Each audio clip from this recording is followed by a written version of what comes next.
MBBS പഠിക്കുമ്പോൾ നമുക്ക് വേണമെങ്കിൽ ഡെമോ ക്ലാസ്സുകൾ കൊടുക്കാൻ വേണ്ടിയിട്ട് പ്ലേസ്മെൻറ്റ് സപ്പോർട്ട് കൊടുക്കുന്നുണ്ട്. എൻ്റെ പേര് ആതിര. ഞാനിവിടെ അനിമേഷൻ ഫാക്കൽറ്റി ആയിട്ട് ഞാനിവിടെ വർക്ക് ചെയ്യുന്നു. അനിമേഷൻ്റെ നമ്മളിവിടെ 1 ഇയർ ഡിപ്ലോമ കോഴ്സ് കൊടുക്കുന്നുണ്ട്. അതിൻ്റെ പേര് advanced diploma in graphics web and digital film making എന്ന് പറയുന്ന ഒരു കോഴ്സാണ് നമ്മളിവിടെ പ്രൊവൈഡ് ചെയ്യുന്നത്. അത് ഗവൺമെൻറ് അപ്രൂവ്ഡ് കോഴ്സാണ്. അപ്പോൾ അതിൽ നമ്മൾ graphics, web, 3D 2D animation, പിന്നെ എഡിറ്റിംഗ്, VFX, ബേസിക് ഡ്രോയിങ്, ഇത്രയും ആണ് നമ്മൾ സിലബസിനകത്ത് ഉൾപ്പെടുത്തിയിരിക്കുന്നത്. ഇൻഡസ്ട്രിയിൽ ഇപ്പോൾ അത്യാവശ്യമായിട്ട് വരുന്ന കാര്യങ്ങളാണ്. ഇപ്പോൾ ഗ്രാഫിക് ഡിസൈനിങ് നിങ്ങൾക്കറിയാം, സോഷ്യൽ മീഡിയ ഇപ്പോൾ ഭയങ്കര ആക്റ്റീവായിട്ടുള്ള സമയമാണ്.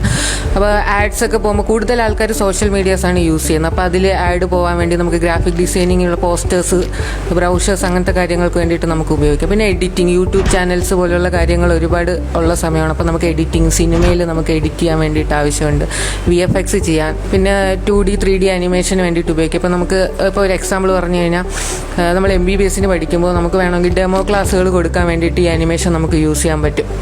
സർജറിയുടെ കാര്യങ്ങൾക്ക് വേണ്ടിയിട്ടോ 3D ആയിട്ടും 2D ആയിട്ടും ഒക്കെ നമുക്ക് ഉപയോഗിക്കാം. ഓക്കെ, പ്ലേസ്മെന്റ് സപ്പോർട്ട് കൊടുക്കുന്നുണ്ടോ അനിമേഷന്? നമ്മൾ തീർച്ചയായിട്ടും ഇവിടെ പ്ലേസ്മെന്റ് സപ്പോർട്ട് കൊടുക്കുന്നുണ്ട്. നമുക്ക് അതിന് വേണ്ടിയിട്ട് ഒരു പ്ലേസ്മെന്റ് സെല്ല് തന്നെയുണ്ട്.